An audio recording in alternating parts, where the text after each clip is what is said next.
welcome to another video of Sky Optometrist.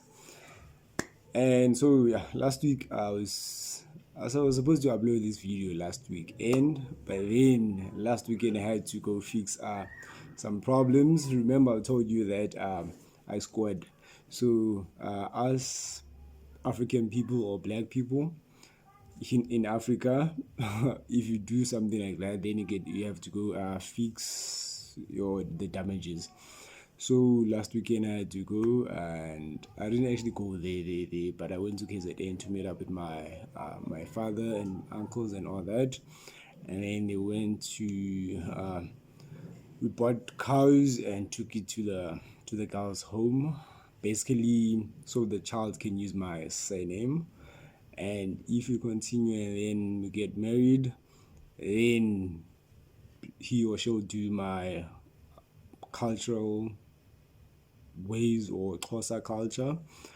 If you don't get married, then again I'll lobola the kid, which means I'll pay again other cows for that. Me, and I didn't shave today, so forgive that, because now I'm here looking like a professor.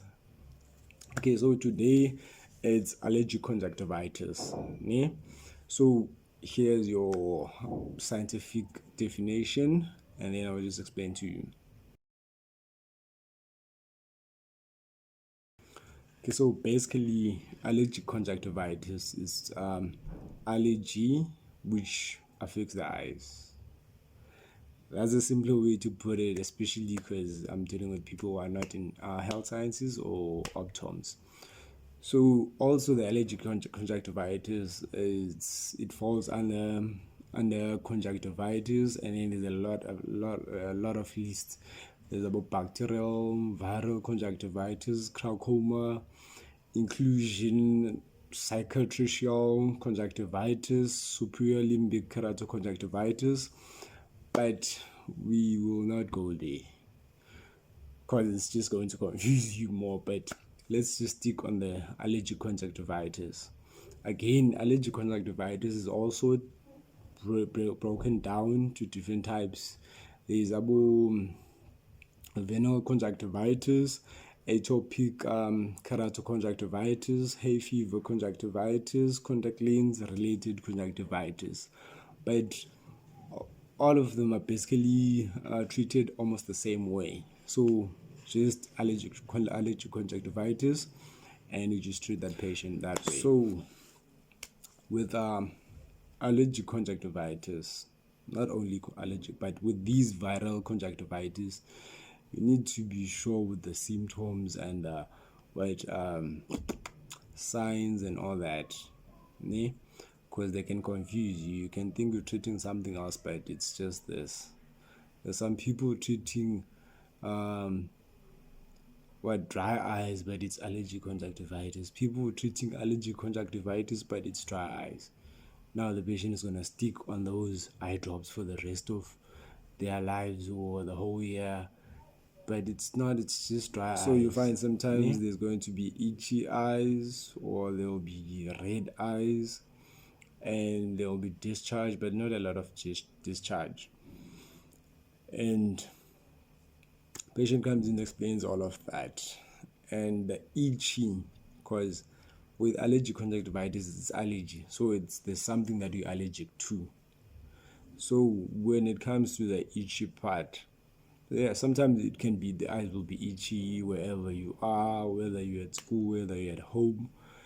And you find that sometimes they itchy more, or they itchy only when you are at school, and then at home, they're not itchy. Or they itchy when you're at home, and then at school they're not itchy. Or they itchy, let's say you're in Joburg, they itchy here in Johannesburg, and then when you go to visit in Durban or visit somewhere else at your cousin's place or uncle's place, they're not itchy.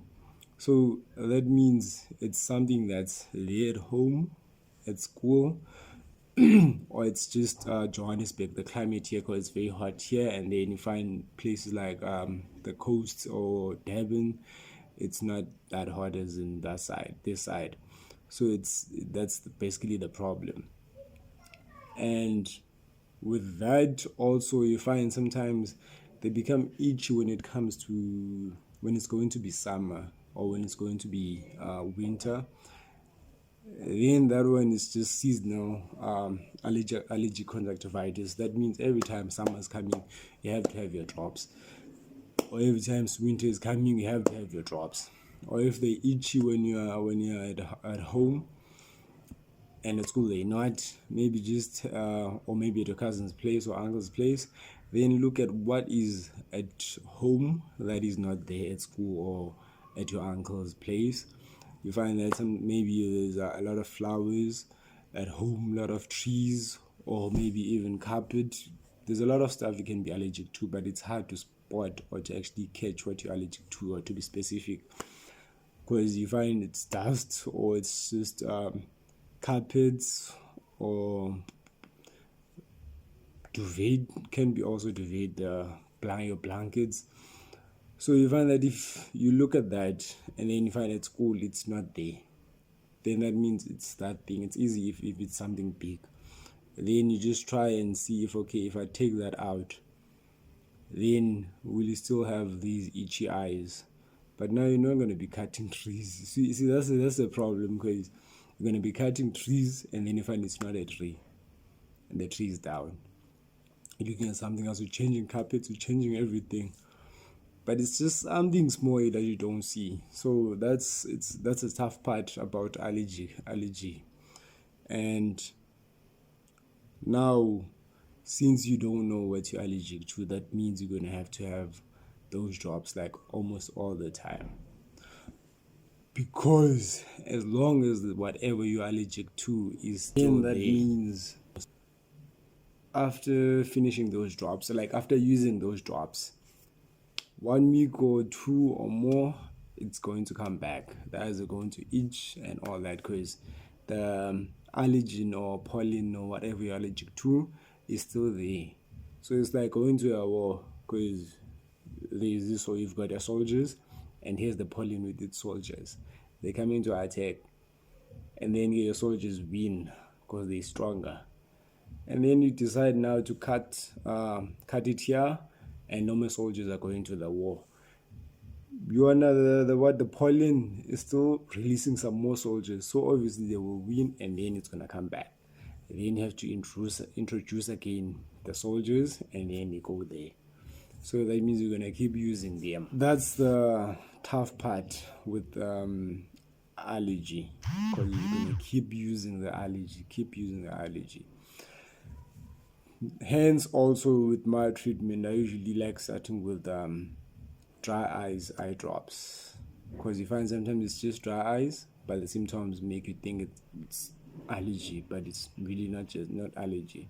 And even though, because with my treatment I give you allergy drops together with dry eye drops, because if you're using allergy drops for a long period of time, maybe for me for like 6 months and upwards, they tend to cause dry eyes. So it's better to just have allergy drops with dry eye drops. So you can, if they causing a problem with the tears, then here's the tear supplements. So now with the drops, since there's this mast cell stabilizers that you can use with allergy that happens throughout the year, and then there's these vasoconstrictors which you can use with those seasonal allergies. With mast cell stabilizers, you find your drops like Stop Allergy, you find Relistad, you find Optichrome, which are mast cell stabilizers, which means you're going to use them throughout the year if you've got that allergy. And then you get your vasoconstrictors, which you will find Oxylene, Allergic, Patanol. So those are different types of eye drops, and for those different types of allergy. The next video is going to be on dry eyes. Do want to put all that in, because it's going to confuse you a bit, and it's better if you first digest what I just explained just now for allergy, and then get ready for dry eyes. And you can comment and just whatever you want to know or something you came across an optom and they didn't explain it to you proper or you did not understand, then I can maybe make a video on that and explain it to you. Here's the pictures from last weekend, and I will see you on the next video.